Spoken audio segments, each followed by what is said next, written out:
Perfection is a difficult concept in art, if it can be achieved at all, which I would argue is probably not the case. Um, but even where things are regarded as perfect, they often become almost difficult objects to get access to. There's a kind of impermeability about them. And therefore, I always say that my favourite kind of masterpiece is the flawed masterpiece.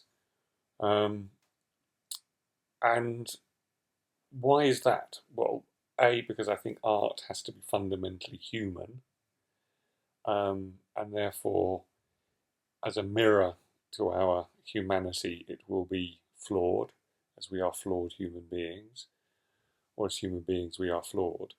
Um, but it also means that we find kind of access points in the kind of breaks in the pavement, to use a mixed metaphor.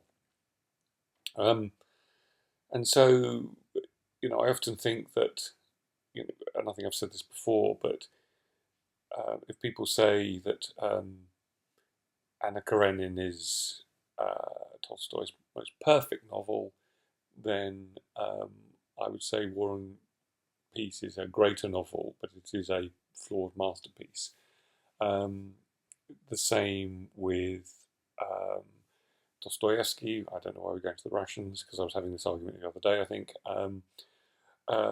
Crime and Punishment, actually, for Dostoevsky, is actually a very well formed book, but the Brothers Karamazov is flawed in many ways, but is obviously the greater work. But I think as form is brought to it, it's shrunk. The miniature, the sense of perfection changes. What perfection might mean.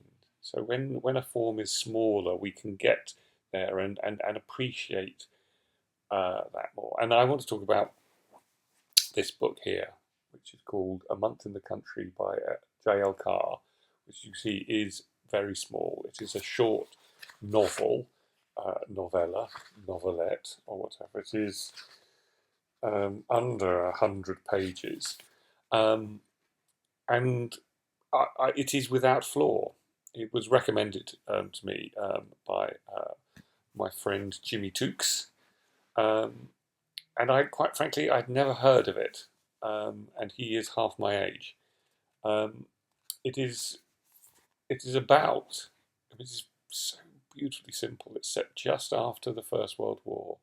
It's about a young man who's clearly traumatized from being at the front, and he goes to a northern English town somewhere in the northeast near Newcastle. Sorry, a tiny village where there is a church, and he is there for a month to remove and reveal a medieval fresco in that church. He lives in the bell tower. He works during the day on the fresco, and he establishes a couple of relationships in the village. And then he leaves. And in that time, the the world, the relationships, the work is just exquisitely produced. And it's a deeply moving book, because you have here someone who is damaged from the war.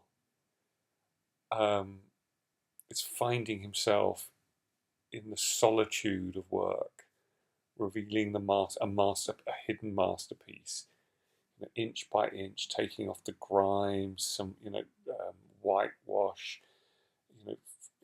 hundreds of years of accretion on this fresco.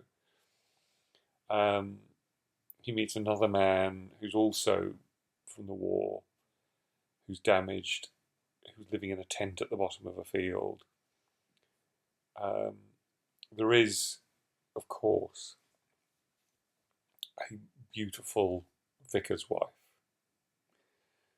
isn't there always? But this is handled so delicately and with such um, sort of devastating yearning and regret and impassivity. Um, it is just a perfect piece of writing, and as I say, I think it can be achieved in short form or small form, whatever, without losing its kind of humanity. And I think this is achieved here. And I just, if anyone who's interested in writing fiction at its purest and its most distilled, uh, its least glamorous but most deeply human, then this is the novel. Thank you.